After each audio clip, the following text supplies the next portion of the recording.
करते हैं सुपरफास्ट खबरों का सिलसिला। बापू की 151वीं जयंती पर प्रदेश में जगह जगह पुष्पांजलि कार्यक्रम का आयोजन किया गया है। सीएम अशोक गहलोत ने जयपुर सचिवालय पहुंचकर बापू की प्रतिमा पर पुष्पांजलि अर्पित की। जयपुर सचिवालय के कार्यक्रम के बाद सीएम अशोक गहलोत गांधी सर्किल पहुंचे। उन्होंने बापू को श्रद्धांजलि अर्पित की। साथ ही शाम 6 बजे सीएम गांधी जयंती पर अंतर्राष्ट्रीय कॉन्क्लेव का उद्घाटन करेंगे। महात्मा गांधी की 151वीं जयंती के मौके पर आज सुबह 10 बजे पीसीसी में पुष्पांजलि कार्यक्रम का आयोजन किया जाएगा। कांग्रेस नेता महात्मा गांधी और लाल बहादुर शास्त्री को श्रद्धांजलि देंगे। इस मौके पर कांग्रेस प्रदेश अध्यक्ष गोविंद सिंह डोटासरा और वरिष्ठ नेता मौजूद रहेंगे। सीएम अशोक गहलोत आज गांधी जयंती के मौके पर नीरू छाबड़ा की कलाकृतियों का अवलोकन करेंगे। नीरू छाबड़ा ने चावल और सूक्ष्म लेखन कर 6 कलाकृतियां बनाई हैं। कोरोना की रोकथाम और जागरूकता को लेकर आज सरकार का जन आंदोलन अभियान शुरू होगा। सीएम गहलोत आज शाम 4:30 बजे अल्बर्ट हॉल से इसकी शुरुआत करेंगे। सभी मंत्री अपने प्रभार वाले जिलों में अभियान की मॉनिटरिंग करेंगे। जन आंदोलन अभियान के पहले फेज में प्रदेश के 11 जिला मुख्यालयों वाले शहरों को शामिल किया गया। ये वही शहर होंगे जहां कोरोना के बढ़ते फैलाव को देखते हुए धारा 144 लगाई गई है। जयपुर, जोधपुर, कोटा, अजमेर, अलवर, भीलवाड़ा, उदयपुर, सीकर, पाली, नागौर और बीकानेर में कोरोना वायरस के सबसे ज्यादा फैलाव को रोकने के लिए धारा 144 लगाई जा चुकी है। राज्यपाल कलराज मिश्र ने कोरोना के खिलाफ शुरू हो रहे जन आंदोलन को सफल बनाने की अपील की। उन्होंने प्रदेश में कोरोना के बढ़ते केस पर चिंता जाहिर की और लोगों से मास्क लगाने के साथ साथ सोशल डिस्टेंसिंग बनाए रखने की भी अपील की। अभियान के दौरान प्रदेश में 1 करोड़ मास्क का वितरण किया जाएगा। इसके लिए 3 और 4 अक्टूबर को सभी मंत्री और विधायक अपने जिलों और विधानसभा के दौरे पर रहेंगे। साथ ही घर घर जाकर लोगों को जागरूक भी करेंगे। कोविड-19 महामारी को लेकर राज्य में कोरोना के खिलाफ जन आंदोलन। प्रदेश के कॉलेज छात्र भी शामिल होंगे। कॉलेज में स्काउट्स को जागरूकता के लिए शपथ दिलाई जाएगी। प्रदेश में केंद्रीय कृषि बिल के खिलाफ आज कांग्रेस सभी जिला और विधानसभा क्षेत्र मुख्यालयों पर प्रदर्शन करेगी। जयपुर में कांग्रेस प्रदेश अध्यक्ष गोविंद सिंह डोटासरा की अगुवाई में मुहाना मंडी में 1 बजे से धरना प्रदर्शन होगा। जयपुर में गुर्जर आरक्षण संबंधी पुनर्गठित कमेटी की पहली बैठक आज दोपहर 2 बजे सचिवालय में होगी। ऊर्जा मंत्री बीडी कल्ला की अध्यक्षता में बैठक होगी। गहलोत सरकार ने संविदा कर्मियों के लिए बड़ी खुशखबरी दी। पीसीसी चीफ डोटासरा ने कहा कि दिवाली से पहले सभी संविदा कर्मी रेगुलर होंगे।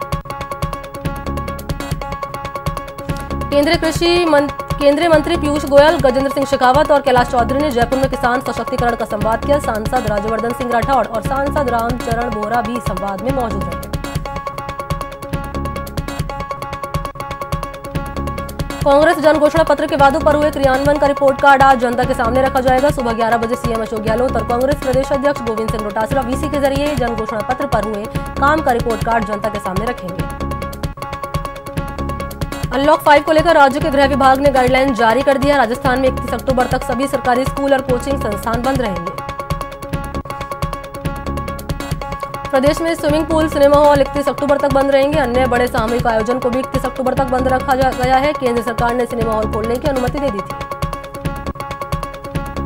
केंद्र सरकार ने अनलॉक 5 की गाइडलाइन में राज्य सरकारों को अपनी सुविधा के हिसाब से शिक्षण संस्थान खोलने का अधिकार दिया था। गहलोत सरकार ने विद्यार्थियों के स्वास्थ्य को ध्यान में रखते हुए 31 अक्टूबर तक नियमित शिक्षण संस्थान खोलने पर रोक लगा दी है।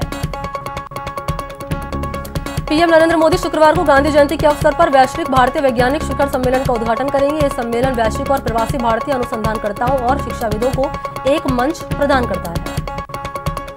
कांग्रेस के पूर्व अध्यक्ष राहुल गांधी और महासचिव प्रियंका गांधी के खिलाफ ग्रेटर नोएडा के इकोटेक 1 पुलिस स्टेशन में एफआईआर दर्ज हुई। पुलिस ने राहुल गांधी और प्रियंका गांधी समेत कांग्रेस के 203 नेताओं के खिलाफ एफआईआर दर्ज की है।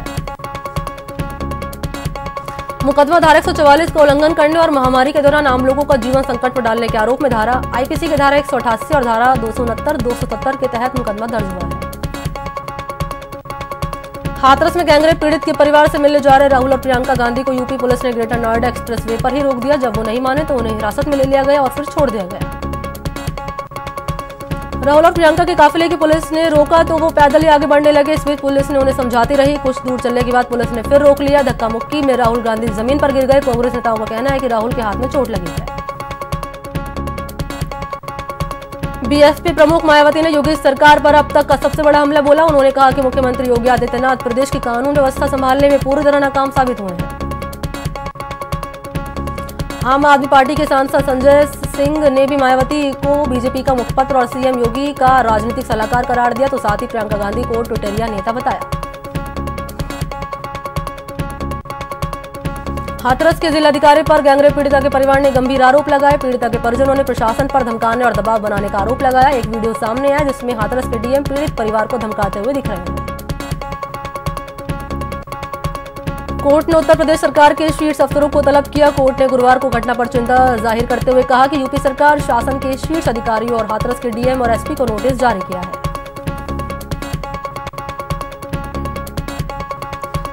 निर्भया का केस लड़ने वाली वकील सीमा समवृद्धि हाथरस के लिए रवाना हो गई। हाथरस की पीड़िता को न्याय दिलाने के लिए सीमा ने उनका केस फ्री ऑफ कॉस्ट लड़ने का फैसला किया है।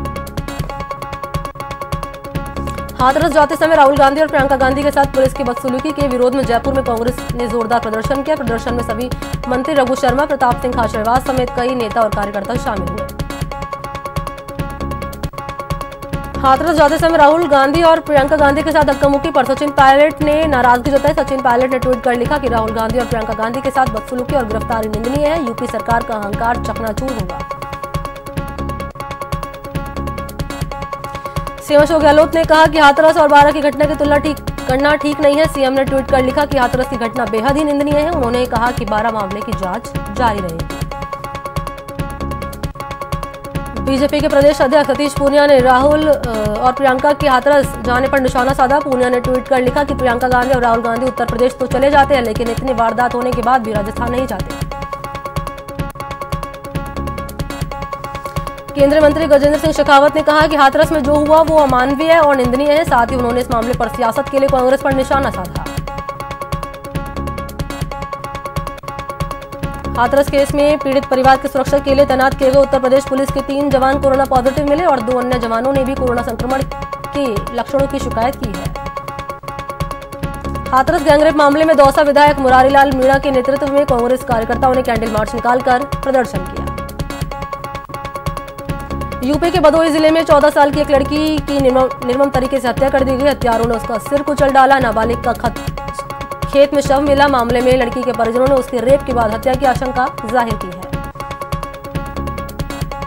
शिरोमणि अकाली दल के अध्यक्ष सुखबीर सिंह बादल और पूर्व केंद्रीय मंत्री हरसिमरत कौर को पुलिस ने हिरासत में ले लिया। अकाली दल ने चंडीगढ़ तक कृषि कानून के खिलाफ 3 धार्मिक तख्तों से आज जुलूस निकाला।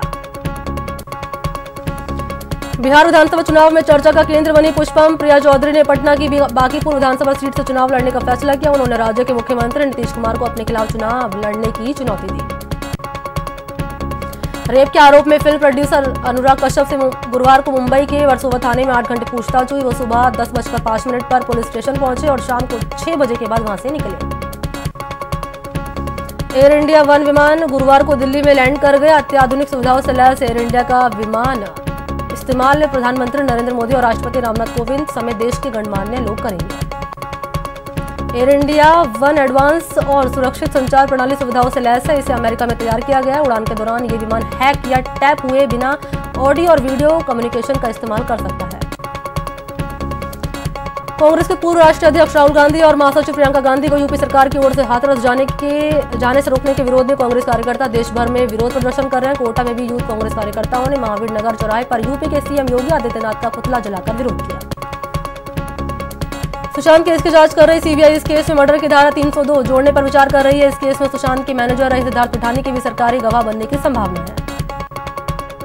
सीएम अशोक गहलोत ने सरकारी कर्मचारियों को बड़ी राहत देते हुए कोविड-19 महामारी के दौरान देशव्यापी लॉकडाउन की अवधि में दफ्तर नहीं जाने वाले कर्मचारियों को अनुपस्थिति को नियमित करने का फैसला किया है।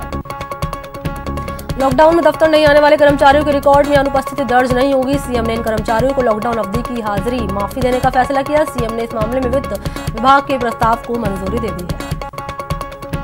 स्कूल फीस को लेकर हाईकोर्ट ने अभिभावकों को राहत दी। कोर्ट ने 9 अक्टूबर तक फीस वसूली पर रोक लगा दी। मामले की अगली सुनवाई सोमवार को होगी। प्रदेश के कई जिलों में पीसीसी अध्यक्ष गोविंद सिंह डोटासरा के जन्मदिन पर कांग्रेस की ओर से अस्पताल में फल और मास्क बांटे गए।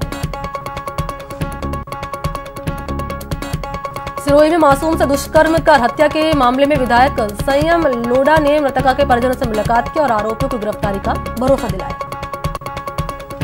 श्री गंगानगर में वाल्मीकि दिवस के मौके पर वाल्मीकि समाज के युवाओं की ओर से भगवान वाल्मीकि को समर्पित भजनों के टीजर और पोस्टर का विमोचन किया गया। वाल्मीकि समाज के युवाओं ने भगवान वाल्मीकि के इन भजनों को अपनी आवाज में पिरोया है। नाहरगढ़ बायोलॉजिकल पार्क में गुरुवार से 7 अक्टूबर तक वन्यजीव सप्ताह का आयोजन किया जा रहा है। प्रधान मुख्य वन संरक्षक श्रुति शर्मा ने कार्यक्रम का शुभारंभ किया। श्रीगंगानगर की सूरतगढ़ और घड़साला में होने वाले ग्राम पंचायत चुनाव के दूसरे चरण की तैयारी पूरी हो गई है। 3 अक्टूबर को यहां वोटिंग होगी। चूरू की राजगढ़ पंचायत समिति की 68 ग्राम पंचायतों और 656 वार्ड के लिए होने वाले चुनावों को लेकर तैयारियां जोरों पर है। 3 अक्टूबर को राजगढ़ पंचायत के चुनाव होंगे, जिसके लिए आज केंद्रीय विद्यालय से मतदान दलों को अंतिम प्रशिक्षण के लिए रवाना किया जाएगा।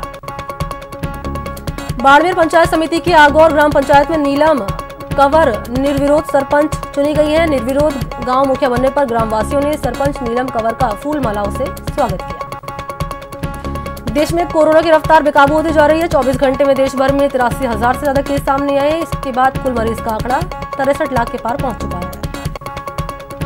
कोरोना से पिछले 24 घंटे में 1136 लोगों की मौत हो गई। इस तरह इस बीमारी से अब तक 98,665 लोगों की मौत हो गई है। वहीं पिछले 24 घंटे में 80,000 से ज्यादा मरीज ठीक भी हुए, जिसके बाद ठीक हुए मरीज का आंकड़ा 52,65,000 के पार पहुंच चुका है।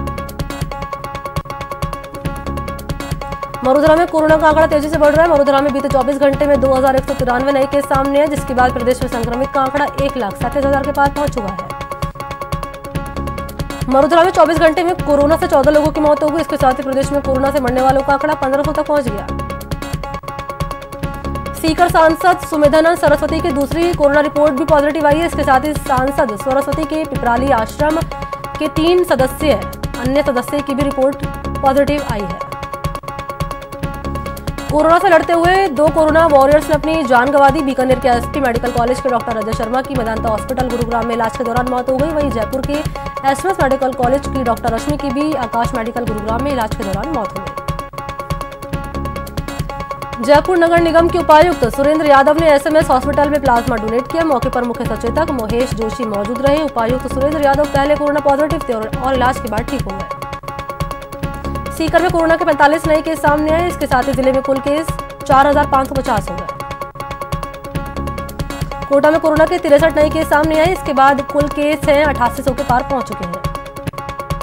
सवाई माधोपुर में कोरोना के 7 नए केस सामने आए। जिले में कुल कोरोना मरीज 1207 हो गए हैं। श्रीगंगानगर में एसपी ने कोरोना जागरूकता को लेकर जन जागरूकता अभियान चलाने के निर्देश दिए। आज राष्ट्रपिता महात्मा गांधी की जयंती के अवसर पर कोरोना की रोकथाम के लिए विशेष जन जागरूकता अभियान का शुभारंभ करेंगे। कोटा में मौसमी बीमारी की रोकथाम गतिविधियां भी जारी है। चिकित्सा विभाग की गुरुवार को 598 टीमों ने 9,687 घरों का सर्वे किया। अलवर पुलिस ने शहर के 3 पॉइंट पर बड़ी कड़ी चौकसी करते हुए नो मास्क नो एंट्री के तहत आने जाने वाले लोगों से समझाइश की और जिन लोगों के पास मास्क नहीं थे उनके चालान काटे। श्रीगंगानगर जिला कलेक्टर ने भी नो मास्क नो एग्जिट की थीम पर श्रीगंगानगर वासियों से बिना मास्क घर से नहीं निकलने की अपील की। पुलिस ने अवैध मादक पदार्थ तस्करी के खिलाफ कार्रवाई करते हुए बाइक सवार भाई बहन को गिरफ्तार किया। दोनों के पास से 2 किलो गांजा बरामद हुआ। बीकानेर में 3 नकाबपोश बदमाशों ने ज्वेलरी शॉप पर बंदूक के दम पर लूट की वारदात को अंजाम दिया। लूट की वारदात सीसीटीवी में कैद हो गई। धौलपुर के दिहौली थाना इलाके में युवक का शव मिलने से सनसनी फैल गई। युवक के परिजनों ने हत्या का केस दर्ज कराया है। दौसा के लालसौट के बड़ा मोहल्ले में 2 पक्षों में विवाद हो गया। विवाद के बाद चाकूबाजी हो गई। चाकूबाजी में 2 युवकों को चोट लगी है। श्रीगंगानगर पुलिस ने अवैध मादक पदार्थ के खिलाफ कार्रवाई करते हुए एक तस्कर को गिरफ्तार किया। तस्कर के पास से 6500 नशीली गोलियां बरामद हुई। अलवर के भिवाड़ी में होटल से गिरने पर एक युवक की मौत हो गई। युवक उड़ीसा का रहने वाला था। टोंक के मालपुर रोड पर अनियंत्रित पिकअप की चपेट में आने से बाइक सवार की मौत हो गई। पोस्टमार्टम के बाद शव परिजनों को सौंपा।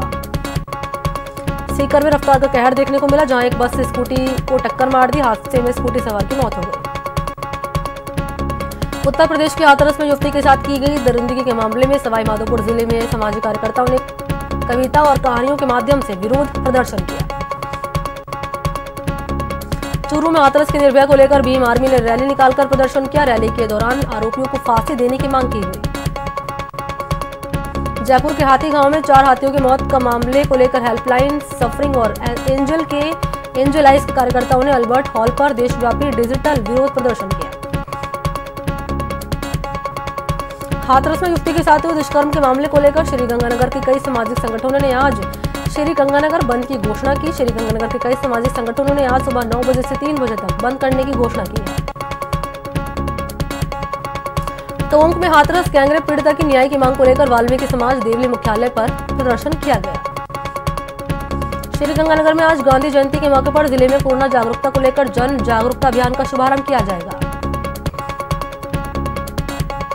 बीकानेर में गांधी जयंती की पूर्व संध्या पर प्रेरणा फाउंडेशन की ओर से पॉलिथीन के बहिष्कार को लेकर जागरूकता कार्यक्रम का आयोजन किया गया। फाउंडेशन के सदस्यों ने सब्जी मंडी में जाकर भेंट की। श्रीगंगानगर में संत शाह मस्ताना बलूचिस्तानी के डेरा मुखी संत रोशन लाल का निधन हो गया। डेरा मुखी संत रोशन लाल पिछले कई दिनों से बीमार चल रहे थे। श्रीगंगानगर में नशा मुक्त भारत अभियान के तहत नशा मुक्ति जन जागृति कार्यशाला का आयोजन किया गया। कार्यशाला में मादक पदार्थ के सेवन से होने वाले सामाजिक, पारिवारिक, शारीरिक और मानसिक दुष्प्रभाव के बारे में जानकारी दी गई। कैदियों को मोबाइल फोन पहुंचाने के आरोप में पुलिस ने जोधपुर सेंट्रल जेल के 2 प्रहरियों को गिरफ्तार किया। एक कैदी से पूछताछ में इन दोनों जेल प्रहरियों के नाम सामने आए थे।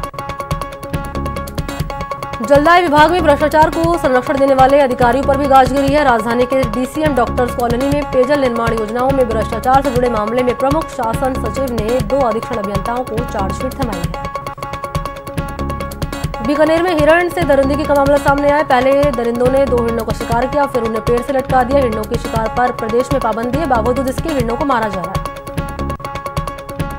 NWR ने यूपीएससी परीक्षाओं को ध्यान में रखते हुए 5 नई पैसेंजर ट्रेन शुरू करने का फैसला किया। इन 5 ट्रेन के जरिए छात्रों को उनके परीक्षा सेंटर तक लाया जाएगा।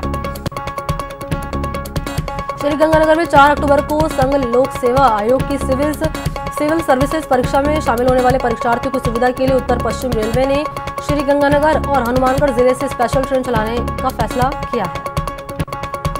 चूरू के गौर गांव में गुरुवार को हर हाथ से लगे पौधा अभियान का शुभारंभ किया गया। नरेंद्र सांगवान ने पौधारोपण कर अभियान का शुभारंभ किया। कोटा के आरकेपुरम थाना इलाके में 5 दिनों से एक महिला लापता हो गई। पुलिस मामले की जांच कर रही है। कोटा में 20,000 की रिश्वत लेने के आरोप में गिरफ्तार वन विभाग रेंजर की ओर से पेश की गई जमानत अर्जी को कोर्ट ने खारिज कर दिया। एसीबी ने 12 वन विभाग के नाहरगढ़ में तैनात रेंजर और उसके चालक को गिरफ्तार कर लिया था। कोटा में बिजली मीटर में छेड़छाड़ और चोरी करने के आरोप में 9 उपभोक्ताओं से 15 लाख रुपए का जुर्माना वसूला गया। बिजली विभाग की इस कार्रवाई के बाद उपभोक्ताओं में हड़कंप मचा हुआ है। मुंबई इंडियंस की टीम ने अपने ऑलराउंड प्रदर्शन के दम पर किंग्स 11 पंजाब को 48 रनों से हरा दिया। पहले खेलते हुए मुंबई ने पंजाब के सामने 192 रनों का लक्ष्य रखा है, लेकिन जसप्रीत बुमराह, राहुल चहर और जेम्स पैटिंसन की घातक गेंदबाजी के आगे पंजाब के 20 ओवरों में 8 विकेट खोकर 143 रन बना सके। आईपीएल में आज चेन्नई सुपर किंग्स और हैदराबाद के बीच मुकाबला खेला जाएगा। दोनों टीमों के 3-3 मैचों में मात्र 2-2 अंक हैं। रॉबिन उथप्पा कोरोना नियम तोड़ने वाले आईपीएल के पहले खिलाड़ी बन गए। आईपीएल के मैच में राजस्थान रॉयल्स के फील्डर रॉबिन उथप्पा ने बॉलों पर गलती से लाड़ लगा दी थी। उथप्पा ने मैच में पहली पारी के तीसरे ओवर में सुनील नरेन का कैच छोड़ने के बाद बॉल पर लाड़ लगाई। पूर्व क्रिकेटर इरफान पठान का मानना है कि आईपीएल खेलने के बाद कश्मीर के अब्दुल समद बड़ा ऑलराउंडर साबित हो सकते हैं। इरफान जम्मू कश्मीर क्रिकेट टीम के कोच रह चुके हैं। 18 साल के अब्दुल समद आईपीएल में खेलने वाले तीसरे कश्मीरी हैं। सेरेना विलियम्स ने एड़ी की चोटी के चलते फ्रेंच ओपन से अपना नाम वापस ले लिया है। सेरेना इस टूर्नामेंट के दूसरे दौर में पहुंच गई थी, जहां उनका मुकाबला बुल्गारिया की स्वेतलाना पिरोकोवा से होना था। बता दें कि सेरेना 23 बार की ग्रैंड स्लैम चैंपियन है।